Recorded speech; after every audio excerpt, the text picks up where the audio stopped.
This frat boy did the unthinkable. The crime at the center of today's story is considered to be one of the most disturbing of all time. Wait, how messed up is this, bro? Disturbing images and statements viewed. Okay, wait. Okay, this is the first time we've had a Mr. Baller warning, bro. Born on December 21st, 1996, to a dentist and a pharmacist. They lived in a beautiful home in Palm Beach County, Florida, which is not only one of the nicest and wealthiest places to live in Florida, but it is one of the nicest and wealthiest places to live in all of America. And that's why, as of 2021, there are 44 billionaires that call this paradise their home. In 2010, when Austin was 13 years old, his parents suddenly got divorced, and within the same calendar year, both of his parents had new girlfriends and boyfriends. Now, of course, this was a shock to Austin and to his 1 year younger sister Haley, but they both relatively quickly adjusted to their new normal. And that was in large part because the kids didn't move out. They stayed in the family home with their mom, and their father, he did move out, but he moved into a home that was very close by. About a year after the divorce, Austin began high school, and immediately he excelled. He was placed into all advanced classes, and within these advanced classes, Austin was consistently at the top of his class. Austin was also a big athletic guy. He was about 6 feet tall and weighed about 200 pounds. And so naturally, he played football for all 4 years he was in high school. And for 1 year, his sophomore year, he also wrestled. But despite his size and willingness to play these very rough physical sports, Austin was not an aggressive guy. In fact, his football coaches actually used to criticize him for not being aggressive enough. And on game day... Yo, chat, you know when you're just that big and you go to an American school, do they just force you into football? I feel like I've never heard of a big guy in an American school never in football, bro. Like, if you're big, you're in football, dude. They would try to make him mad in hopes that would inspire him to go out there and smash some people. But it really didn't work because Austin was Austin. He was just kind of a laid-back guy who was actually much more interested in helping people than smashing them. In fact, towards the end of high school, Austin became obsessed with trying to identify a career that would allow him to help the most people. And he was so passionate about this that when he spoke about it, a huge smile would kind of involuntarily appear on his face. And so because of this, and because of Austin's generally happy disposition, his father very lovingly began referring to him as the happy boy. Shortly before Austin's graduation in 2015, he received a letter in the mail from Florida State University, and it was informing him he had been accepted into their 4-year pre-med program. Austin had settled on medicine as being his intended career path to help the most people, and so being accepted into this very prestigious program was like a best case scenario.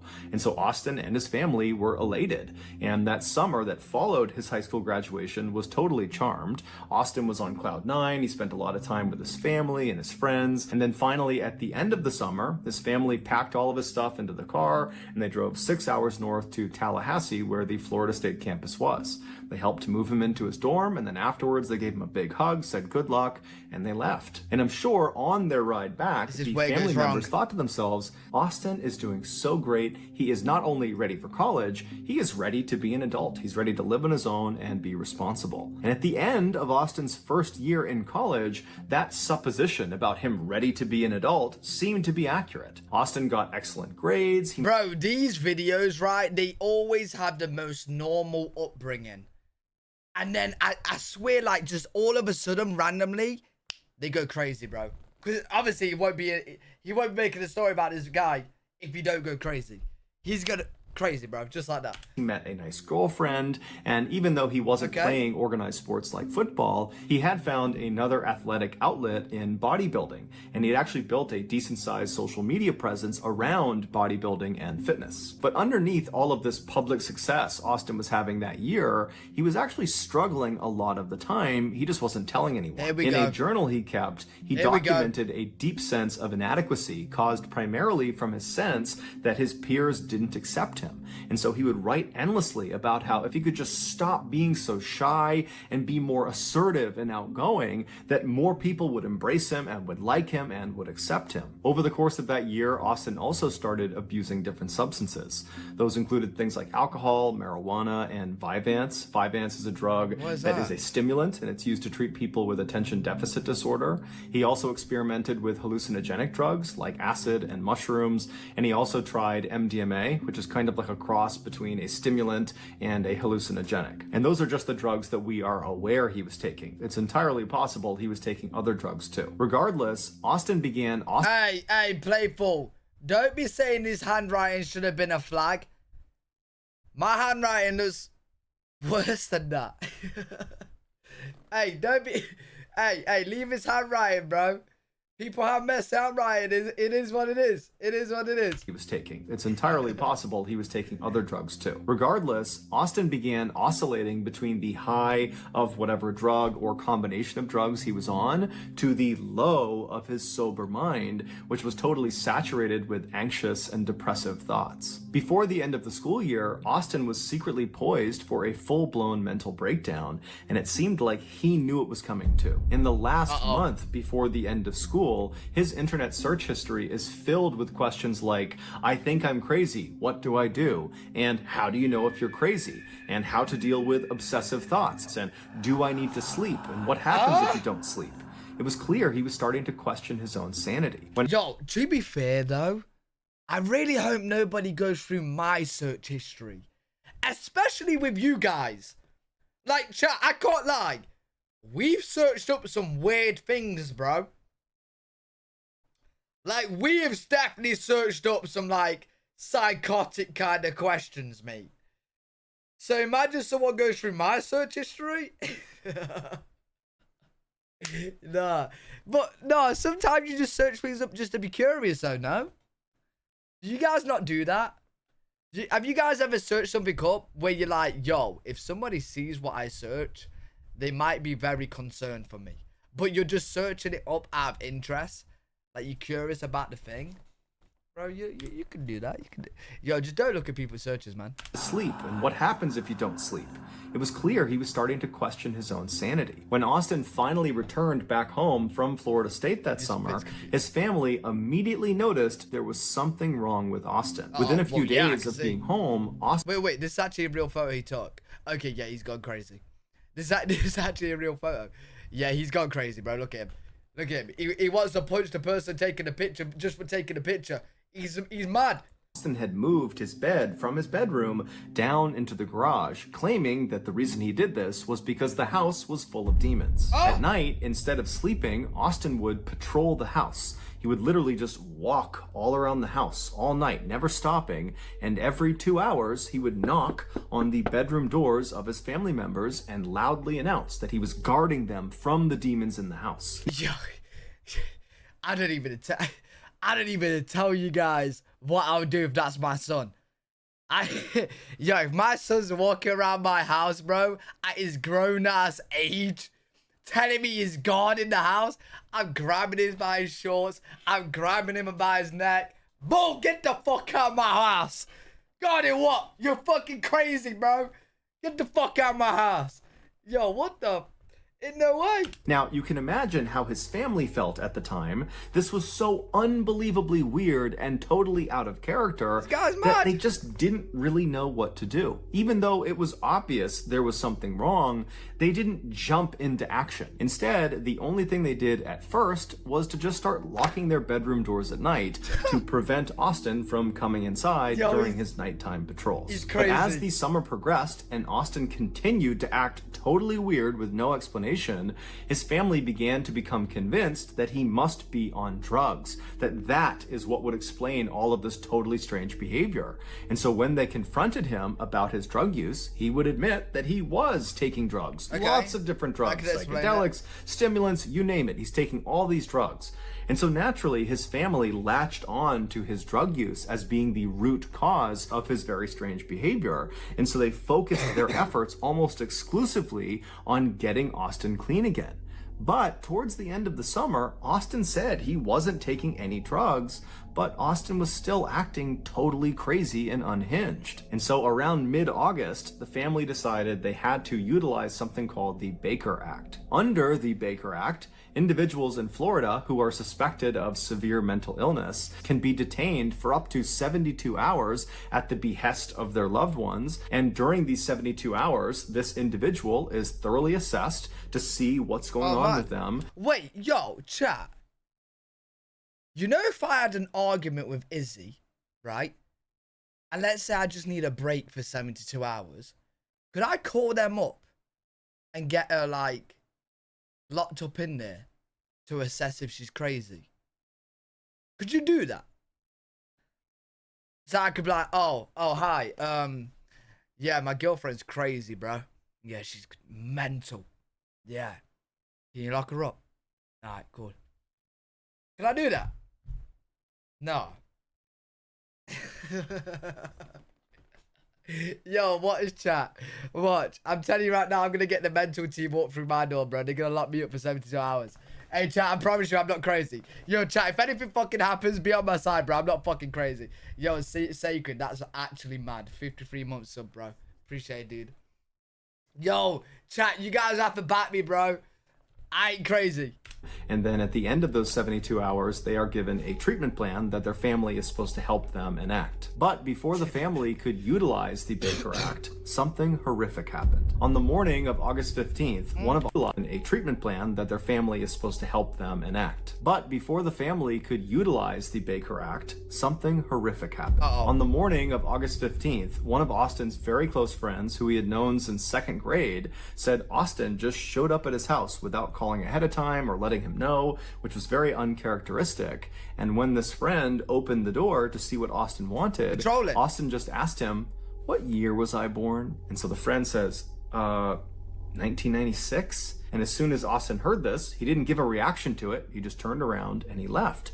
And so this longtime friend is looking at Austin walking away, wondering, like, what's going on with this guy? Is he high on drugs? Is he drunk? Like, what was that? So the friend goes back inside his house and he's thinking to himself, like, what should I do? And so after a couple of minutes, he decides, you know what, I gotta call Austin and make sure he's okay. So he calls Austin, Austin picks up, and it's unclear what they talked about on the phone, but the friend convinced Austin to come back to his house and to just spend the day with him. But really, the friend just wanted to make sure Austin was okay. And so Austin comes back to the friend's house, and then the two of them actually would leave the house and meet up with some of their other friends that were in town that summer, as well as meet up with Austin's sister. And so the group, they decide they're going to go to the beach for the day. And on their walk to the beach, Austin tells the group that he just needs to get something at his house and that he will meet them down at the water. And so at this point, the group believes Austin is just fine. So they say, okay, yep, we'll meet you down there. Oh, no. He's going to go and get a gun and kill them all. He's going to go and get a gun, isn't he? He's going to go get a gun and mow them all down. And so Austin breaks off, he goes to his house, and when he goes back to the beach and meets up with his group of friends again, he's changed his outfit. He was now wearing this very thick, large football jersey. He was wearing long sweatpants that were also very thick. He had on 2 wristwatches, and he had on sunglasses. Okay. And so as he walks down onto the beach, his friends look up at him, and it's super hot out, and they're at the beach. So this is a totally weird outfit to have on, and immediately they start kind of giving him crap about his strange outfit choice. But Austin did not think it was funny at all. And at first he was quiet, but then he kind of lashed out and said, if you tell me I'm crazy, I will kill you. And at this, his friends did not give him any more crap. Everyone just said, okay, man, hey, didn't mean anything by it. Just giving you Hey, you see a guy go to the beach with 2 watches, a big jersey, joggers, and they're telling you they're going to kill you? They mean it, bro. They mean it. If he's dressed like that at the beach, telling you he's going to kill you, yo, you better shut your mouth. You better be quiet, because they mean it, bro. He kind of lashed out. They're crazy. If you tell me I'm crazy, I will kill you. And at this, his friends did not give him any more crap. Everyone just said, okay, man, hey, didn't mean anything by it. Just giving you a hard time. No big deal. But Austin's like clearly worked up. And so his sister comes over to him and she's like, hey, calm down. It's okay. It's not a big deal.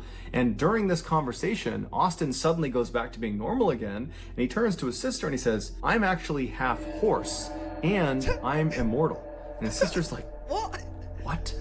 You really need to get professional help. You need to see a therapist or a psychologist or something. Something is wrong with you, and it's been wrong all summer. You need to get help. Now, apparently, Austin actually responded to this very positively. And he said, I agree. There is something going on, and I do need to get help. You're right. Okay, please. And so after that, Austin and the rest of the group, they stayed at the beach for several hours. And then in the evening time, Austin, his sister, and Austin's very close friend, who was the guy that saw Austin in the morning when he asked, what year was I born, they all said they had to leave. And so the trio, they leave the beach and they head to Duffy's, which was a restaurant in town. town, and they were going there to meet up with Austin's father and his father's girlfriend.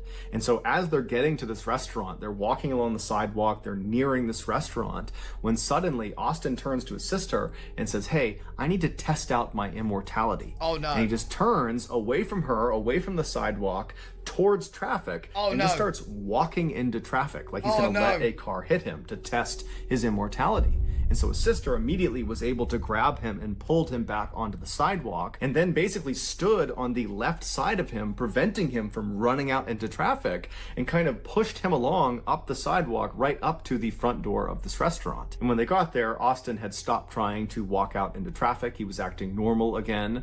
And it was there that the trio met up with Austin's father and his father's girlfriend, and the five of them went into Duffy's restaurant. It was about 7:45 p.m. when they got... Wait. If Austin actually goes on later to kill people or like his family, maybe his sister should have just let him test out his immortality. Are we gonna eat our words here, chat? I don't know what happens, bro. I don't know what happens. So right now I'm like, yo, good job for saving him. But if he goes and murders his whole entire family, bro, you should have let him be horseman in the traffic. I know. We'll see. And the five of them went into Duffy's restaurant. It was about 7:45 p.m. when they got inside, and they were very quickly sat in the very back of the restaurant in this booth. And so there was a CCTV camera that watched them while they were inside this building. And so they're sitting at this booth, and about 3 minutes after having sat down, Austin gets up and walks away from the booth and walks as if he's going towards the bathroom, but then stops, doesn't go to the bathroom, turns around and walks back towards the front of the building, and then walks out the front doors, just leaves the restaurant altogether. Now, it's unclear if the rest of his family saw him do this. It doesn't seem like they did, but just a minute later, Austin comes back inside the restaurant and just walks right back to his table and sits down like nothing had ever happened. Less than 10 minutes later, Austin would get up again from his table. Yo, chat, am I the only person here analyzing his movement? Like, I'm really like watching him to see if I can see any like psychotic behavior happen. Am I the only one doing that? Is everyone doing that? I'm like trying to see his movement, everything, bro. And sits down like nothing had ever happened. Less than 10 minutes later, Austin would get up again from his table, except this time, instead of feigning going to the bathroom, he just walks straight from his table right out the front doors of the restaurant and disappears. A couple minutes later, Austin's mother, who was not at dinner with them, she was at her home, which happened to be nearby this restaurant. She was home when she heard the sound of someone coming into her house. And so she went around to see. Bro, why does that sound like someone came into my fucking house? Don't do that, bro. Bro, I don't want to turn around and fucking Austin's there with an AK-47. Don't do that, bro. Home when she heard the sound of someone coming into her house. And so she went around to see who it was, and she found her son, Austin, in her kitchen, drinking vegetable oil, and there was Parmesan cheese all over the counter that apparently he had been eating as well. And so she runs up to him and she grabs the vegetable oil and she puts it down and she tells him to stop, at which point Austin does stop. And then I guess Austin just went up to his room and he changed out of his clothes because perhaps he got oil all over his shirt. And then his mom just drove him back to the restaurant. And so she watched him get out of the car and she watched him go through the front door, and then she drove off. And so about 30 minutes after he left that second time, Austin walks through the front doors of the restaurant. He's got a different shirt on, different hat on, and he just walks to the back of the restaurant where his sister, his friend, and his father's girlfriend are, and he sits down like nothing had ever happened. At first, it looks like... So he's just left the restaurant to go to his... It was in mum's house, right? To drink vegetable oil. And then go back. Yo, maybe he just really didn't like the restaurant food. Maybe he shit himself and needed a change. Bro, what? What is good?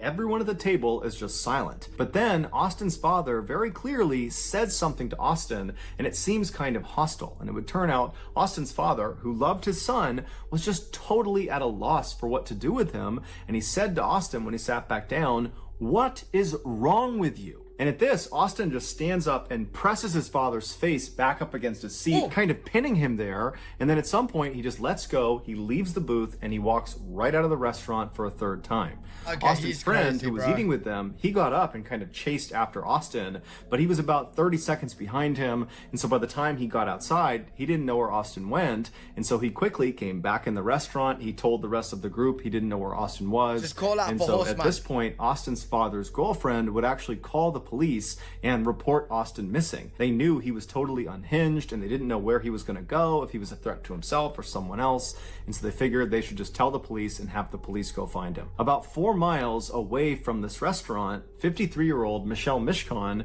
was sitting in her garage watching TV. Normally, she would be joined by her husband, 59-year-old John Stevens, but he was out walking their dog. So for the time being, Michelle was alone. The couple had been married for roughly 20 years. They had 3 kids together from... Bro, it's never good when they introduce just a random person. It's never good. It's never good when they just randomly throughout the story just introduce a random person. Michelle was alone. The couple had been married for roughly 20 years. They had 3 kids together from previous marriages, and they were just totally in love with each other. That garage was like their happy place. That was basically like their living room. Oh, no, they this is loved gonna be having bad. the door wide open so they could wave to neighbors and flag people down to have a drink with them or just chat with them. They were just known to be a very happy, loving couple that were fun to be around. And according to their kids, they had both recently retired. John retired from his landscaping company that he owned, and Michelle retired from her financial advisory job, and the two of them were apparently both just really excited about retirement life. They were excited to spend more time together and go out with their friends and go out fishing on their boat with their dog, and then also spend as much time as they could just lounging back in their garage. John and Michelle's neighbor across the street was a middle-aged man named Jeff Fisher. Jeff was fairly close with the couple. He would usually... Yo, how many people we introducing, bro? What does he do?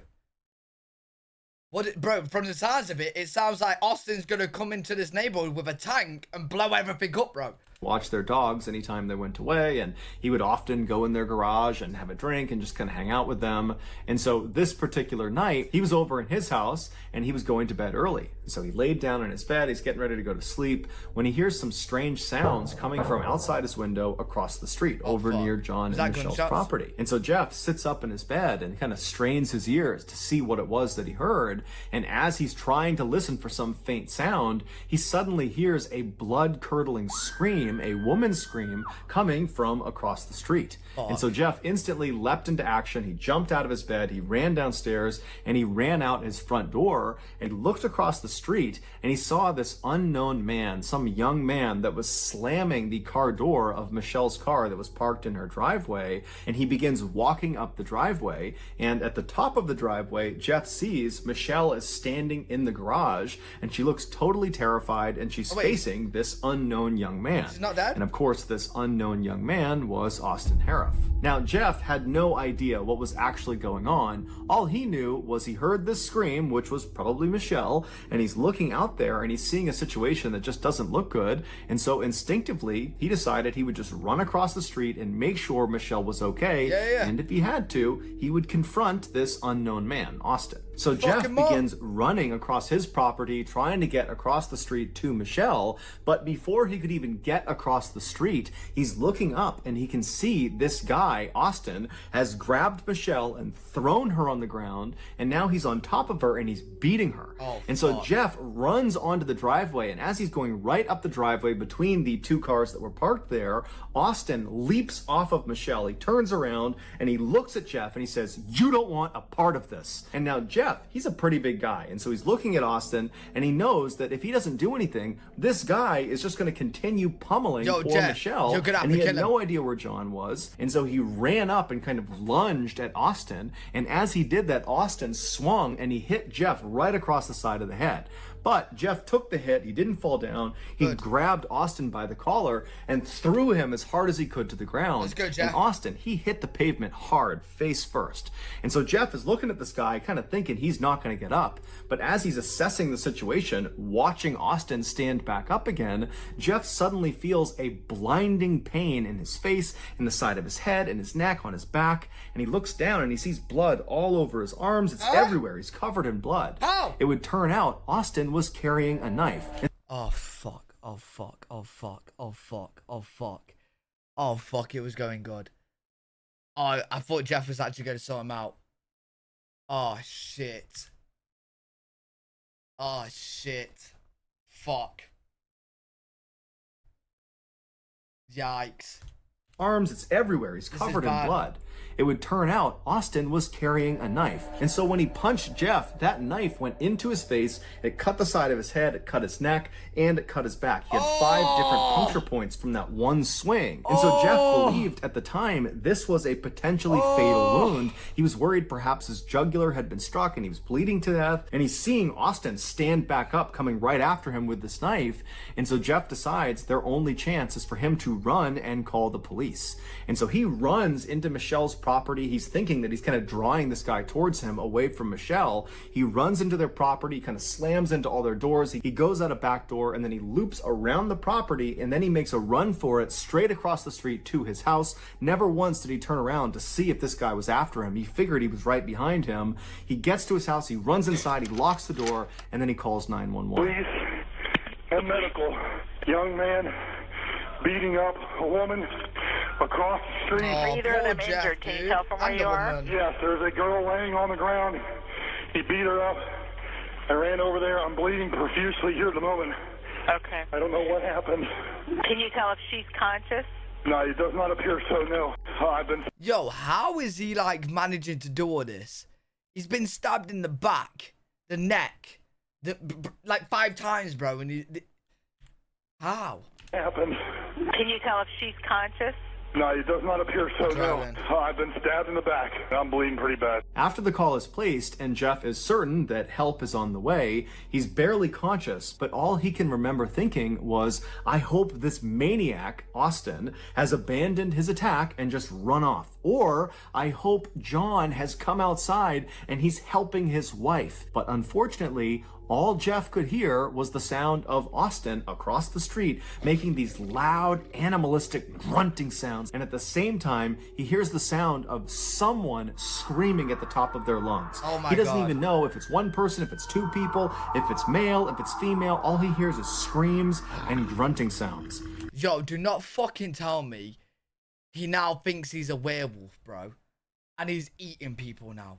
Don't tell me he's fucking eating people now, bro. And then seconds later, the police show up. The following narrative is the account of the second responding officer, who we'll just call Dan, and the first responding officer we'll just call Kristen. And so Dan, he comes flying down the street, he's got his sirens on, and he pulls in right behind Kristen's cop car, which is parked right out in front of John and Michelle's property. Kristen is already running up the driveway, her gun is out, she's getting ready to engage somebody at the top of the driveway. And so Dan, he hops out of his car, he's got his hand on his gun, and as he turns to run up the driveway, his view is obscured. There are 2 cars parked in the driveway, and so he can't see what's at the top of the driveway that Kristen is apparently getting ready to draw her gun on. But as he begins running up the driveway, he sees there is this massive 6-foot wide stream of blood just coming down the driveway. And so he goes around the left side of the left car, he goes up and he sees Kristen right at the top of the driveway. She's got her gun aimed at the ground right in front of the car, so he can't see what's in front of the car yet. He comes bombing around the left side right behind Kristen, and he looks down at what she's aiming her gun at, and he sees there's this man lying on the ground, his eyes are open. He's just laying there kind of stiff, and he's looking up at Kristen and he's looking up at Dan, and he's just quietly saying, please help me. The man on the ground was John Stevens, and on top of John Stevens was Austin. He's kind of laying sideways on John's chest. He had his left arm wrapped around John's neck to kind of hold him in place, and then he had his right arm and he was doing something to John's face. But Dan couldn't really tell what he was doing. All he could take in was there was clearly an aggressor, and they needed to get him off of the victim. But Kristen could not take the shot, because if she did, she ran the risk of firing the bullet through Austin into John, killing John. Bro, he's eating him, innit? He's eating him, innit? Bro, what the fuck is going on? He ran the risk of firing the bullet through Austin into John, killing John. And so Dan tells Kristen, hold on, I'm gonna tase him. And so he moves around Kristen to her left side, so he's positioned looking down at the back of Austin. He pulls out his taser, and right before he shoots his taser into Austin's back, he sees what Austin is doing to John's face. With his free right hand, he was reaching into John's mouth and pulling his cheek out, kind of like a fish hook.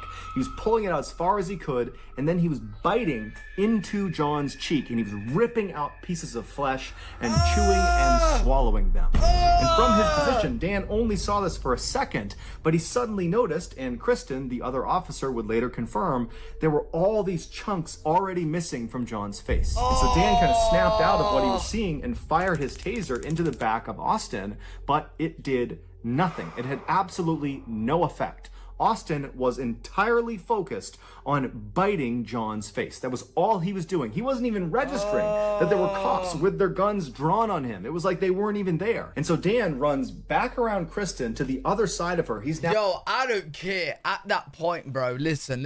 At that point, if I see that a guy is doing that to someone, right, I am grabbing the guy's hair, Austin's hair, and putting my gun gangster style, bro. I ain't holding it like a cop. I'm holding it gangster style, bro. And I'm doing it sideways. Boom, straight into his skull, bro. That's what I'm doing.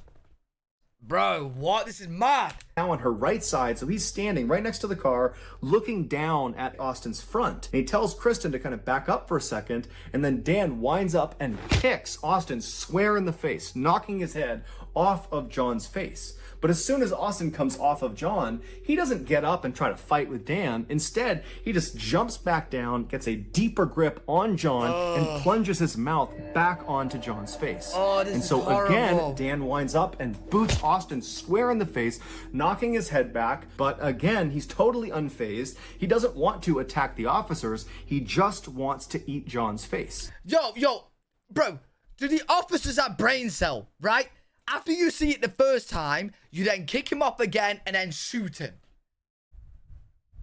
Bro, what are you doing waiting for him to go back to the body? You kick him off, shoot him.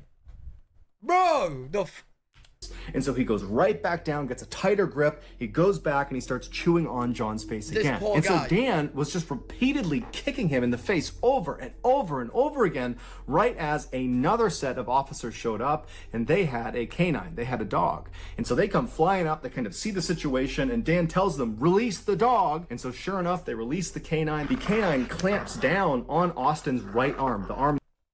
I've got a question. How would the dog know to get Austin and not John? Because they just released the dog straight away. So how do you know the dog is going to get Austin and not John? It just knows. Bro, how smart is the dog, bro? Just good. What? The dog knows who's the aggressor. Oh, wait, what? Oh, man. Yo, I swear to God, if he eats the dog and the police don't do anything, you guys know I love dogs. If this guy does anything to the dog, I'm going to eat Austin. I don't know if he's dead or alive. If he's dead, I'll meet him in heaven, bro. I mean, hell. He's going hell. I'll meet him in the afterlife, bro, and I'll eat him in the afterlife, bro. You better not do anything to the dog, bro. Dog. And so they come flying up. They kind of see the situation, and Dan tells them, release the dog. And so sure enough, they release the canine. The canine clamps down on Austin's right arm, the arm that was fish hooking and kind of pulling John's face out. And the dog really got a good bite on his arm and yanked it away from John's face. But Austin just instantly ripped his arm back, doing severe damage to his arm from the dog's teeth, and just repositioned himself and went back to biting John's face. And so the dog... Yo, the fact that it's been this long and he's still eating John, surely the police can do something better. Just shoot him the second he's off John, bro. The second he's off John, just light his ass up, bro. Dog, just as it was trained, did another bite. It grabbed back onto Austin's arm and it pulled it off of John's body, and so his arm is back like this again. And Austin, again, unfazed, just yanks his arm out of the dog's teeth, again shredding the muscles of his arm, and gets back in position and continues to eat John's face. And then finally, the dog gets another bite into Austin's arm, and this time when the dog managed to yank Austin's arm away from John, Dan timed it so he booted Austin square in the face. Hello, Dan. My name's Lewis. You fucking idiot. Don't boot him. Shoot him, bro. Fuck. Away from John, Dan timed it so he booted Austin square in the face right as his arm was being pulled back, and he hit him hard enough that Austin actually flew off of John and landed on his back. Now and as soon as he was on the ground, Dan actually leapt over John and landed on Austin's face, smashing his head into the cement, which kind of stunned him for a second. Okay, that worked. And as soon as he was stunned, Dan whipped out his handcuffs, threw it over one of Austin's wrists, and began pulling him by the handcuff up the driveway away from John. But as soon as he had some separation and Dan went to put the other handcuff on Austin, Austin began fighting back, and he looked up at Dan and he screamed, "Kill me! I'm eating humans! Kill me!" Dan didn't even know what to do, and so he's trying to put the other handcuff on him. The whole time Austin is screaming, "Kill me! Kill me!" And so other officers had to run in, and then finally, after 3 other officers came over, they were able to hold Austin down long enough to get both handcuffs on him. Okay, here's a tip for anybody if you ever get in a messed up situation with cops. Ask for them to kill you, they won't kill you. Bro, what's going on? What is going on? He's fucking eating people. He's eating people, and you're telling me you're not shooting him. He's eating people, bro. Austin was finally restrained, the officers checked on the victims. They checked on Michelle, who was in the garage. Are they alive? And unfortunately, she was deceased. She had died from blunt force trauma. And John, even though he had been alive when the police first showed up, he had succumbed to the multitude of injuries he had sustained, from stabbings to beatings to having a portion of his face ripped off. Wow. It's believed after John came back from his walk, which would have been right after Jeff had been attacked and ran back to his house, John saw Austin in his garage attacking his wife, and John ran in to try to save her. And so ultimately John would die trying to save the woman that he loved. You know what? Like I said earlier in this video, Austin's sister, I know you didn't know at the time, but you really should have let your brother test out his immortality. You really should have. Fuck. I know you didn't know at the time. It's not your fault. It's not your fault, but you should have let him test his immortality, man.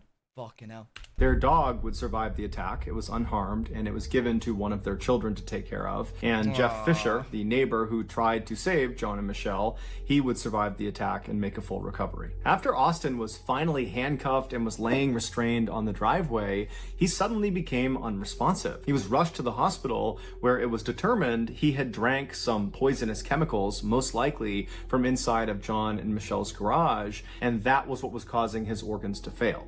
Ultimately, Austin would go into a coma for 11 days from whatever he ingested, but the doctors were able to save his life, and so he would come out of that coma and he would make a full physical recovery. It was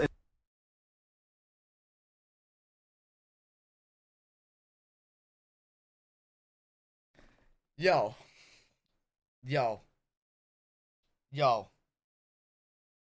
Can I just say, right? Can I just say that if this was, let's just say it was the UK, right? The tax people have just paid tax money for you to save Austin's life after eating people, bro. Why would they not just turn off the machine? Why? The medical field is rough. You have to put your feelings aside and treat humans no matter what they've done. Yeah, but this guy isn't human. Like he said, he's half horse. He's not human. He's a fucking animal. He's a fucking devil horse. Just turn it off. Turn it off. a coma for 11 days from whatever he ingested, but the doctors were able to save his life, and so he would come out of that coma and he would make a full physical recovery. It was initially assumed that because of Austin's drug abuse history, that he must have been on some drug when he perpetrated this heinous crime. It was speculated that he could have been on bath salts or flakka, which are these synthetic hallucinogenic drugs which are very powerful, and at the time they were quite popular in Florida, and they'd caused some other users to go on these kind of wild, violent rampages. And so it seemed to make a lot of sense that he must have been on one of those. But when Austin's toxicology report finally came back, it showed he only had a very small amount of THC in his system, which is the drug found in marijuana, and then the other drugs that were in his system were all induced by the doctors and nurses at the hospital, which meant at the time of this attack, Austin was effectively sober. When the police asked Austin, "Why did you do this?" he initially said, "I don't remember, I don't know." But eventually he would open up and he would tell this story that no sane person could possibly understand. He said after he left that restaurant where his family was that third time after he fought with his father and he stormed out, after that, he saw this dark figure outside with a white face, and he knew immediately that this figure was evil. And so instinctively, Austin began running away from this evil figure. And so he ran about 4 miles into John and Michelle's neighborhood. And when he got to this neighborhood, a neighborhood he was not familiar with, that he didn't intend to go to on purpose, he just kind of wound up there. He said he saw this brightly lit up garage, and he ran up into it, believing he could enlist the help of the people inside of this house, and that they would help him defeat this evil figure that was lurking somewhere nearby.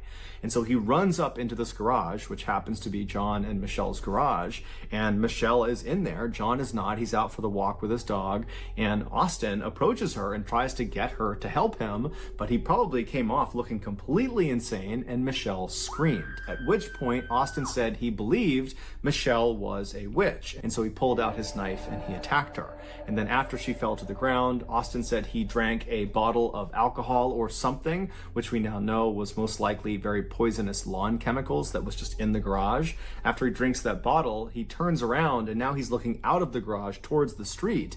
And he said he saw this other figure in the doorway with a dog next to him. And then Austin said his mind just went blank. It's believed the figure he saw in the doorway was John Stevens returning from his walk, but we don't know for sure, and frankly, this story is pretty incoherent to begin with, because it doesn't account for the fact that before John came back, Austin had been grappling with Jeff Fisher and stabbing Jeff Fisher, the neighbor. But literally what everybody needs to take note from this story, yeah, is the fact that if you ever see one of your family members patrolling your house from demons at night, you gotta get them locked up. Immediately get them locked up, bro. That's where it all went wrong. Austin would say he has no recollection of encountering Jeff Fisher. He has no recollection of John or what he looked like, and he certainly doesn't remember biting John's face, and he had no memory of any interactions with police. He said that basically he turned around, he sees this figure, this dog, and then his mind went blank, and then he woke up about 2 weeks later in the hospital. Now, when his story went public, a lot of people just were not willing to accept that story.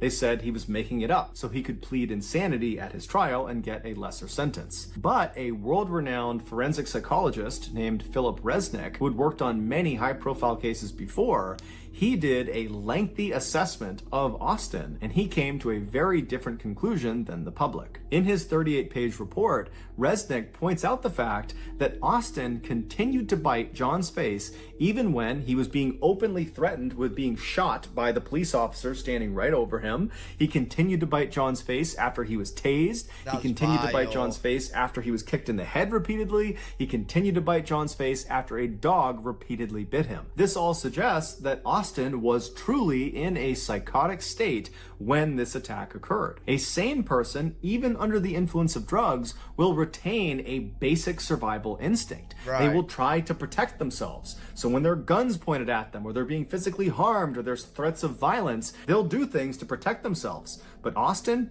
didn't. It was like he had no idea about anything else except John's face. Resnick specified that the type of psychotic episode that Austin was suffering from on the night of the attack is something called clinical lycanthropy delusions. Clinical lycanthropy is a very rare occurrence where an individual believes they are no longer human, and almost always what they believe they are is something akin to a werewolf. And in Austin's case, it's not that hard to figure out why you might reach that type of conclusion. He had told his sister that he believed he was half horse, and then on a couple other occasions he had told his other friends that he believed he was half dog. And then of course, on the night of the attack, after he killed Michelle, I literally said werewolf, didn't I, chat? I called it in the beginning. Yo, I know my shit. I know my shit. Hey, Detective Lou back at it again, bro. I said werewolf at the start, bro. What the fuck? Yo, I'm telling you, I should go into the field of like where you look at crazy people. I know. I've got a good I'm a good judge of character, man. He pounced literally on John and began eating his face while making those loud animalistic grunting sounds. This is behavior that is certainly on par with what you would expect a werewolf to do in a movie. Bro, but this was not a movie, this was real life. After Austin came out of his coma, but before he had been transferred to jail, he agreed to do an interview with the clinical psychologist, TV personality Phil McGraw, better known as Dr. Phil. And during their 10-minute Zoom interview, Austin would break down and cry and say he was incredibly sorry to the family of the victims, that he didn't really know why it happened, and that clearly there was something wrong with him and he needed help. And he just hoped they could find it in their hearts to eventually forgive him. But it's unlikely the... Yo, how is anyone forgiving you for eating someone, bro? And killing a couple that had no clue who you were? Bro, I got a feeling this guy didn't get long in prison. Because if you declare that you were psychotic, don't you get a shorter sentence? And then you just like get help and shit. Bruh. Family of the victims are going to forgive him anytime soon, especially when you consider they came out in an interview and said, I hope Austin makes a full recovery from his coma, that he has no brain damage, that he is totally A-okay. Oh, will he get like, what? Will he get like life in like a psycho ward? Oh, I thought they would get shot and just get help and then be eventually freed. Oh. If he gets released from mental ward, he will go to prison. Oh.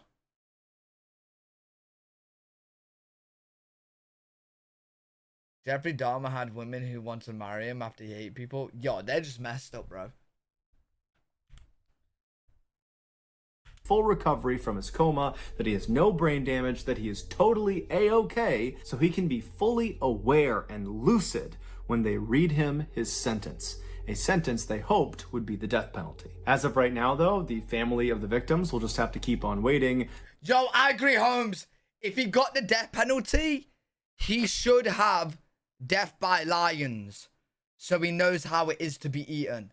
I honestly think that's how it should be.